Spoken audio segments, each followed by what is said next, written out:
Welcome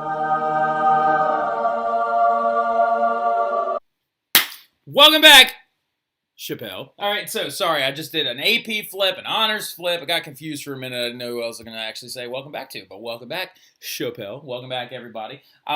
Anyway, so big thing that we got to get into in this first flip of your Thanksgiving break is we're talking about the Reformation. Now, we are getting into a new unit now, so I need you to make me a brand new, fresh piece of paper. We're now getting into the Reformation period, right? Now, the Reformation period is a major, major event that occurs in European history that we are going to kind of do right after the Renaissance, and then we're going to talk about exploration separately. And we're going to do that just because I think exploration is mainly affecting a whole other part of the world. But in Europe, you saw the Renaissance happen and the Reformation come almost right after it, right? Now, interestingly enough, you got to understand that I know that you know some stuff about the Reformation already. But we are going to be now analyzing the Reformation from the political end of things, less from the Catholic Church perspective, right? And that does not mean that I'm going against things, and some of you are like, why are we letting a Protestant talk about the Reformation? Remember, I was raised Protestant, not much of a Protestant anymore. My wife is Catholic. She's good people. Now, look,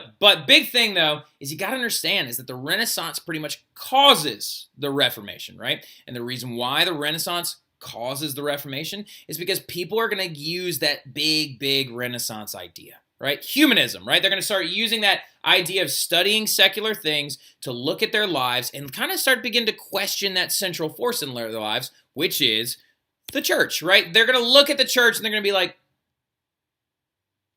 are they doing this right? All right, so and they're going to start asking a lot of questions, right? And what the Protestant Reformation is, so we can completely lay it out there, is it's going to be a movement in Europe that is going to split the Christian church in Western Europe and lead to the establishment of a number of new churches, right? And some of you are probably like, oh, so this is kind of like the schism. Yes, Katie Goodwin. T-Dog out, okay? So, yes, I could pretty much end it here because you understand what I'm getting at, right? So, the Great Schism is a lot like the Protestant Reformation, right? When the Great Schism created Roman Catholicism and Eastern Orthodox in 1053, we're going to now see this happen again in the early 1500s, right? But this is going to be the Protestant Reformation. And y'all also talked about the leader of the Protestant Reformation, Martin Luther, in your religion classes with the Mr. Mathern, who has done me such a huge favor doing this. But we're going to go into much more depth with it. And we're also going to talk about the English version of the Reformation with Henry VIII and all of his wives. And we're going to talk about the French version of the Reformation with the Calvinist Reformation,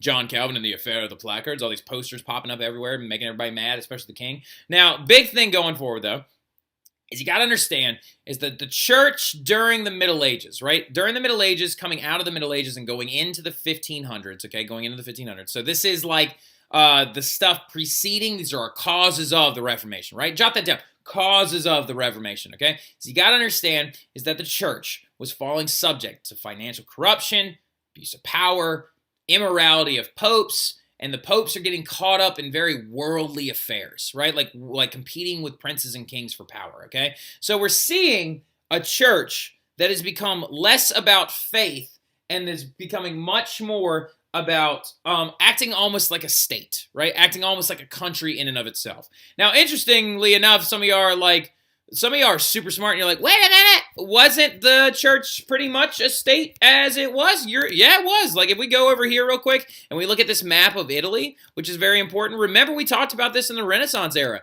Like the church basically owned its own country and it was known as the Papal States right here. And the leader of that state was the Pope, right? They taxed, they led wars, they created armies. Like it's a big thing to understand that some things had kind of gone sideways during the Middle Ages, and it led to this church that kind of acted up a lot more like a king and a kingdom, and a lot less like a church about saving souls and stuff.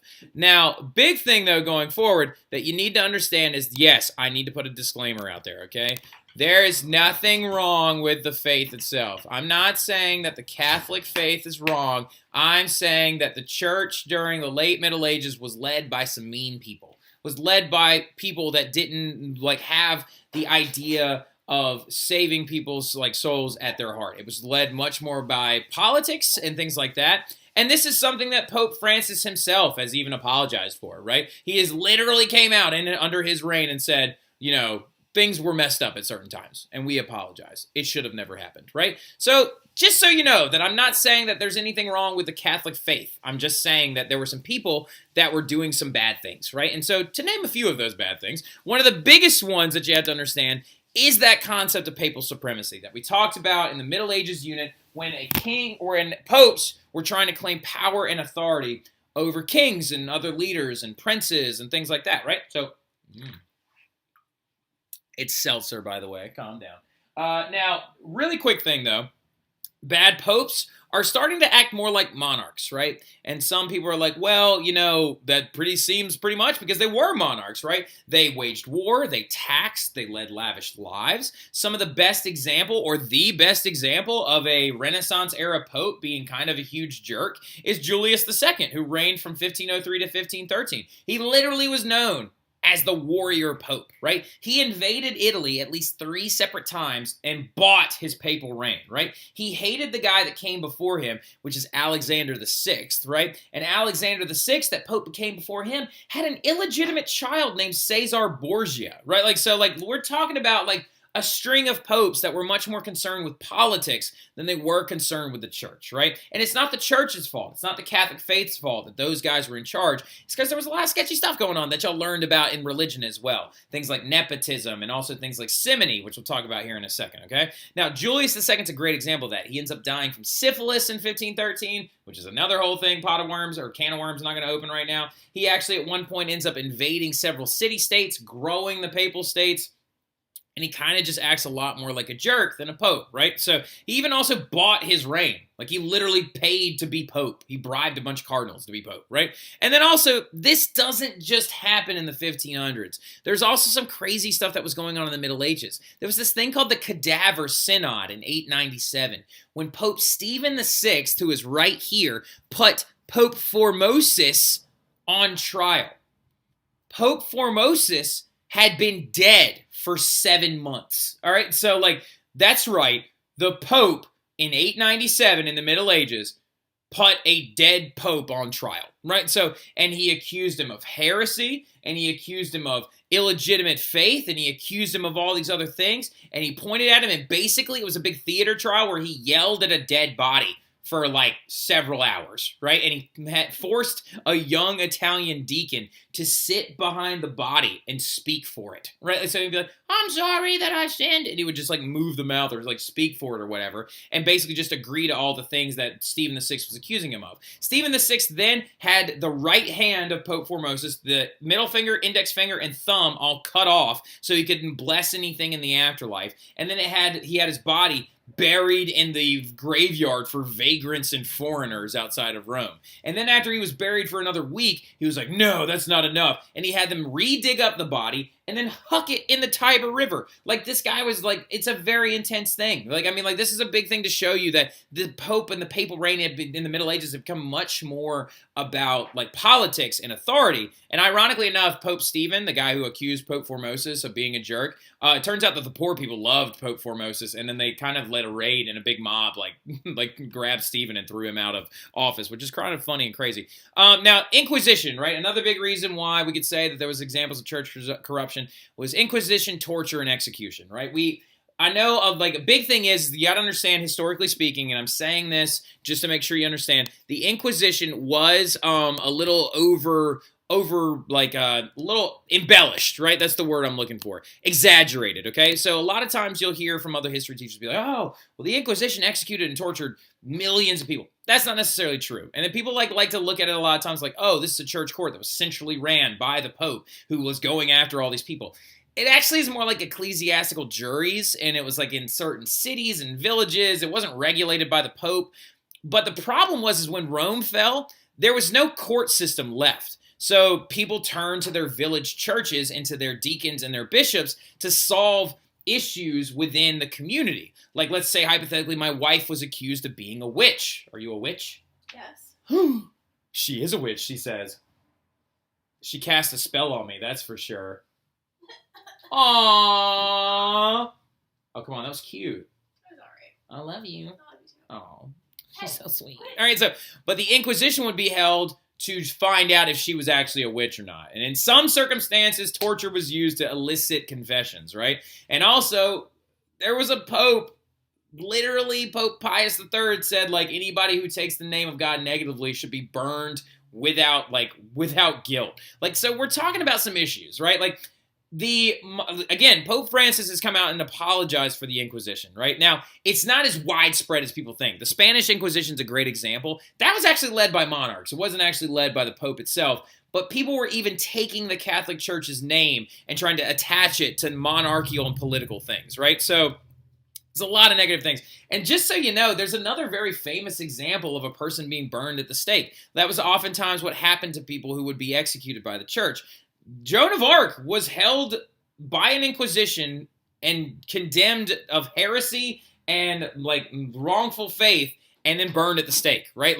She's a famous person that we talked about that was basically executed by the church, right? So, and also it was much more political. She was much more executed by the English. But the fact of the matter is that politics and countries are pulling the faith down on their side. This is going to lead to people having a bad taste in their mouth, right? They're going to say, well, why didn't the Catholic Church stop that, right? There were popes that curbed the Inquisition and said, you know, y'all need to calm down in some of these villages. We shouldn't be using this that often, right? This is to be not...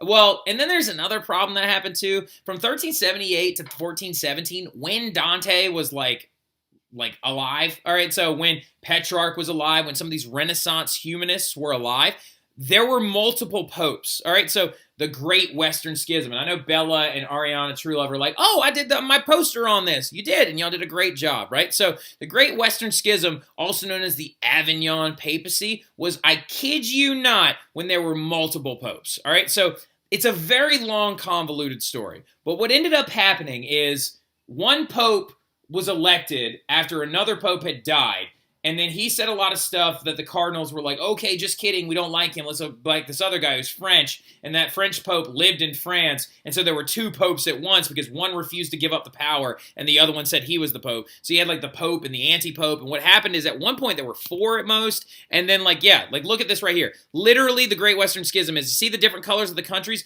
They started picking popes. Well, Kingdom of Hungary is like, well, I like the other pope. And then Northern Italy was like, well, I do like that pope also. And then people were like, oh, I like this pope. And blah, blah, blah, blah, blah. Like, you have this huge issue going on where countries then begin to pick popes because there were three of them at once, right? Like, so, like, it's... And at one point, there were four, which is wild, right? And so, just so you understand, like, this is also going on and going to influence Renaissance thinkers. This right here is an engraving. That's Dante. Look at Dante. He's in the Inferno, and he's looking at priests who have been buried upside down in hell in cauldrons with only their feet exposed, right? So, because demons would then come up and poke it with hot skewers. Here's Virgil standing right next to him, and Dante's like, oh no.